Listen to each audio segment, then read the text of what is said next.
ഇന്ന് എൻ്റെ മൂന്നാർ യാത്രയുടെ അവസാന ദിവസമാണ്. തിരിച്ച് നാട്ടിലേക്ക് പോകുന്നതിന് മുൻപ് ഒരിടവും കൂടി ഞാൻ സന്ദർശിക്കുന്നുണ്ട്. മൂന്നാർ എന്ന ഈ കൊച്ചു പട്ടണം ലോകപ്രശസ്തമായത് തേയില കൃഷിയിലൂടെയാണ്.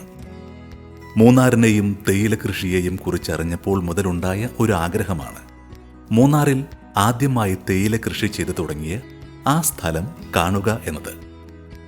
പാർവതി മലയിലേക്കാണ് ഞാൻ പോകുന്നത്. അവിടെയാണ് തേയില ആദ്യമായി കൃഷി ചെയ്തു തുടങ്ങിയത്.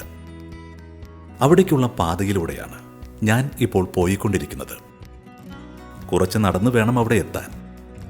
സൂര്യൻ്റെ ഇളം ചൂടും ഇടയ്ക്ക് വന്ന് തലോടിപ്പോകുന്ന തണുത്ത കാറ്റും ആസ്വദിച്ചുകൊണ്ട് തേയിലത്തോട്ടങ്ങൾക്കിടയിലൂടെയുള്ള ഈ നടത്തം എന്നിലേറെ ആനന്ദമുളവാക്കുന്നു. ഈ കാണുന്ന ബംഗ്ലാവ് ഇപ്പോൾ തോട്ടം മേഖലയിലെ മാനേജർമാർ താമസിക്കുന്ന ഇടമാണ്. അങ്ങനെ നമ്മൾ അവിടെ എത്തിയിരിക്കുകയാണ്. ഈ കാണുന്ന പാറയ്ക്ക് താഴെയാണ് ആദ്യമായി തേയില കൃഷി തുടങ്ങിയത്.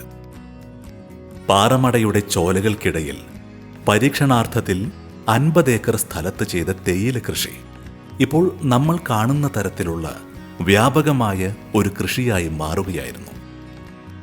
മൂന്നാർ മലകൾ തേയില കൃഷിക്ക് അനുയോജ്യമാണെന്ന് കണ്ടെത്തിയതോടെ മൂന്നാറിൻ്റെ കുതിപ്പിന് തുടക്കമായി.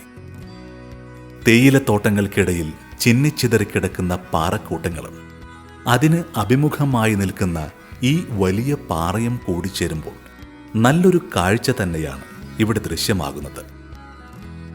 ഈ കാണുന്നത് തേയില ചെടി തന്നെയാണ്. ചെടിയുടെ വളർച്ച അറിയുന്നതിന് വേണ്ടിയാണ് ഇത് ഇങ്ങനെ നിർത്തിയിരിക്കുന്നത്. ഇത്രയ്ക്കും വലുതായി വളരുന്ന ഒന്നാണിത്. വെട്ടി നിർത്തി സംരക്ഷിക്കുന്നതിനാലാണ് അധികം വലുതായി ഈ ചെടികളെ കാണാത്തത്. ഇതാണ് നമ്മൾ നേരത്തെ കണ്ട ആ ബംഗ്ലാവ്.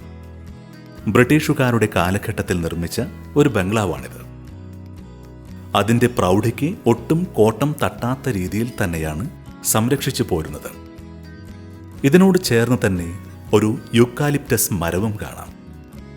തേയിലത്തോട്ടങ്ങളുടെ ദൃശ്യഭംഗി ആസ്വദിക്കാൻ പറ്റുന്ന നല്ലൊരിടം. മൂന്നാറിലെ ഈ അവസാന ചിത്രീകരണവും കഴിഞ്ഞ് ഞാൻ ഇന്ന് നാട്ടിലേക്ക് മടങ്ങുകയാണ്. സ്വാഭാവികമായും നാട് ഒരു വരമായി തോന്നിത്തുടങ്ങിയിരിക്കുന്നു. മാത്രവുമല്ല, കൊറോണ വൈറസ് കേരളത്തെ ഭീതിയിലാഴ്ത്തി തുടങ്ങിയിരിക്കുന്നു. തേയില കൃഷിക്കായി ബ്രിട്ടീഷുകാർ വികസിപ്പിച്ചെടുത്ത ഈ സ്ഥലം ശരിക്കും സഞ്ചാരികളുടെ സ്വർഗം തന്നെയാണ്. ശുദ്ധവായു ശ്വസിച്ച് തേയിലത്തോട്ടങ്ങൾക്ക് നടുവിൽ വളഞ്ഞു തിരിഞ്ഞു കിടക്കുന്ന വഴിയിലൂടെ പ്രകൃതി ഭംഗി ആസ്വദിച്ചുകൊണ്ടുള്ള ഈ യാത്ര എനിക്കിനിയും മതിവരുന്നില്ല. മലയാളിക്ക് മധുരം നുണയാൻ ശർക്കരയും ഫലങ്ങളും തന്ന ഈ സ്വർഗീയ ഭൂമിയിൽ കണ്ടുതീരാത്ത ഒരുപാട് കാഴ്ചകൾ ബാക്കി വച്ചുകൊണ്ടാണ് ഞാൻ ഇന്ന് മൂന്നാറിൽ നിന്നും യാത്രയാകുന്നത്.